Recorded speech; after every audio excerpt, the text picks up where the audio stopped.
Let's talk about Donald Trump's commandeering of American television to propagandize about the border wall over which he shut down the government last night.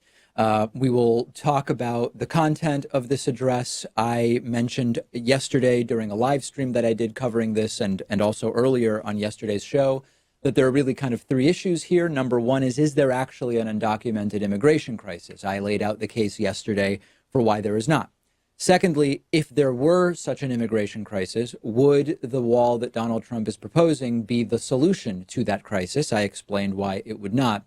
And then issue number three, layer number three was, would a presidential address of this type in prime time on television be the right place for overt political lobbying for the policy that Donald Trump wants? And I also made the case that it was not. And the speech in the end was 9 minutes long, half just lies at a rate that we maybe have not seen previously during a Trump speech.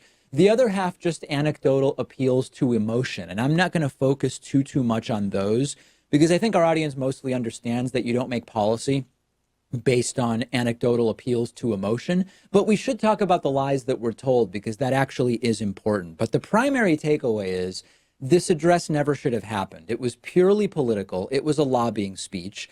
I actually would be okay with a presidential address in prime time on all TV networks for lobbying the public about a real emergency or a crisis, right? We have a climate change emergency on our planet.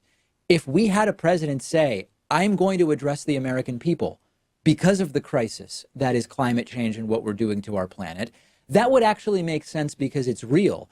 A real crisis could be we've got a president who's an accused serial sex assaulter with at least one child accuser. That is more of a crisis than the crisis of undocumented immigrants coming over the U.S.-Mexico border. So there are many ways in which I would support a president saying, I need to address the nation tonight.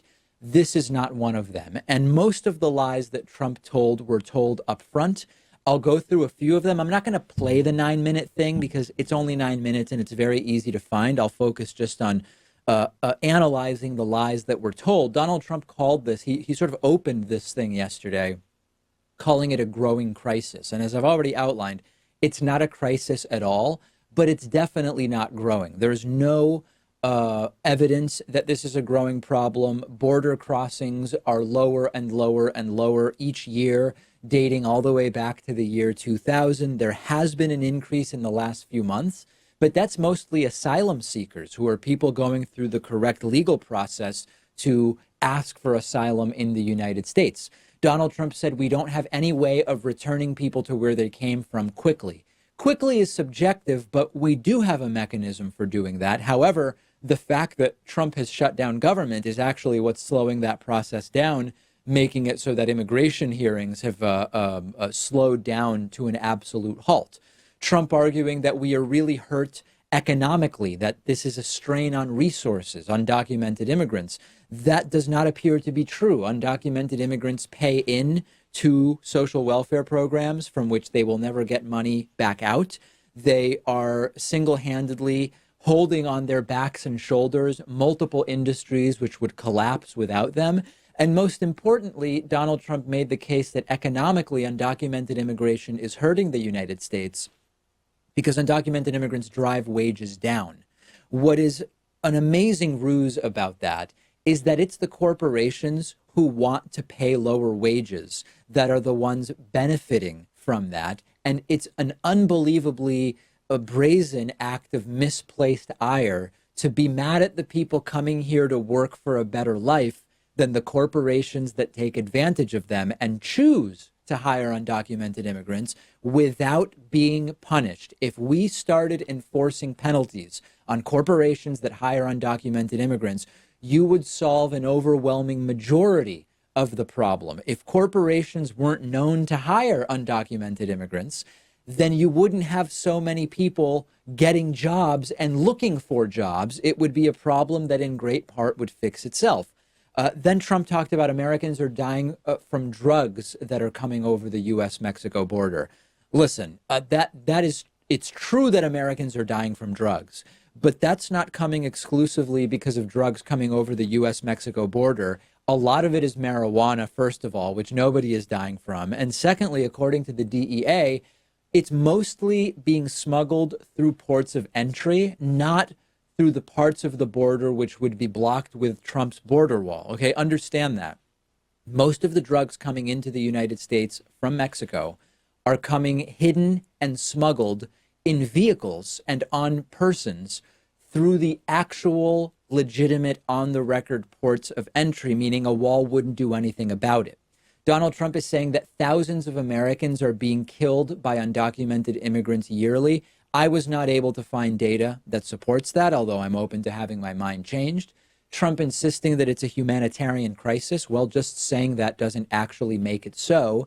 And then Trump starting to move into the appeal to emotion phase of his address by saying women and children are the biggest victims of undocumented immigration.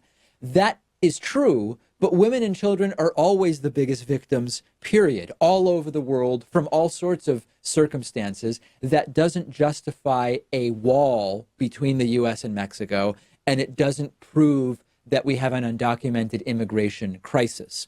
Donald Trump deliberately conflated border security and a $25 billion wall or $35 billion wall by the time it's all said and done. And what's really important to understand there is that it's untrue what Trump said, that Democrats aren't willing to fund border security. Democrats have actually been willing to provide border security funding, not for the wall, but for technology and staffing, in exchange for reopening government. And it's Mitch McConnell and Donald Trump who have refused to give any of those bills any serious consideration. It is untrue also that everybody wanted a wall until Trump was president, and all of a sudden they don't, just because as a Democrat, you might have been willing years ago to give Republicans some border fencing, a few miles of it, in exchange for things you wanted, doesn't mean you're a hypocrite because you now don't want a 25, 30, or $35 billion wall across the entire border. So big picture, you have a government that is not shut down because of Democrats. Trump shut it down. You have a president who has failed to get what he wants and is now throwing a literal temper tantrum, which caused him to commandeer television networks for 9 minutes plus the lead-up coverage and the Pelosi-Schumer follow-up speech and the analysis of it for several hours across multiple networks. And most importantly, there is no crisis. And at least for now, Pat, there's no indication that this address has really moved the needle for Donald Trump. Well, we'll see. I think this comes across as effective propaganda, honestly, because you have the president on his own turf in the Oval Office delivering a speech to the nation, calling the immigration situation a crisis, calling it an emergency. I think that's going to be effective. People just tuning into their local programming on CBS or NBC, wanting to watch their favorite show. They may not follow politics that closely. They may not stick around and hear the fact checks, hear the responses given by Pelosi and Schumer. And, at this moment, a majority or at least a plurality of Americans blame Trump for the shutdown. I would not be surprised if in the coming days we see that that's flipped a little bit. Those numbers may shift, but you're already starting to see even conservative political analysts say it looks like Trump is going to fail and he's going to have to relent and allow government to be reopened. We will talk a little bit more about that. But in the short term, I don't see this helping Donald Trump. It came off as so not credible. It came off as so flaccid and beta in every way. And it also may have been an illegal use of government resources for Trump's campaign, because minutes before the speech, the Re-elect Trump campaign sent out an email asking for donations on the basis of the immigration crisis and previewing Trump's speech. And if you consider that sort of part of Trump's campaign, this was a political speech used in this manner to help his campaign. And there are possible ways in that may have even violated campaign finance law, although I wouldn't expect him to be held accountable for it. We will follow it and see what the impact is.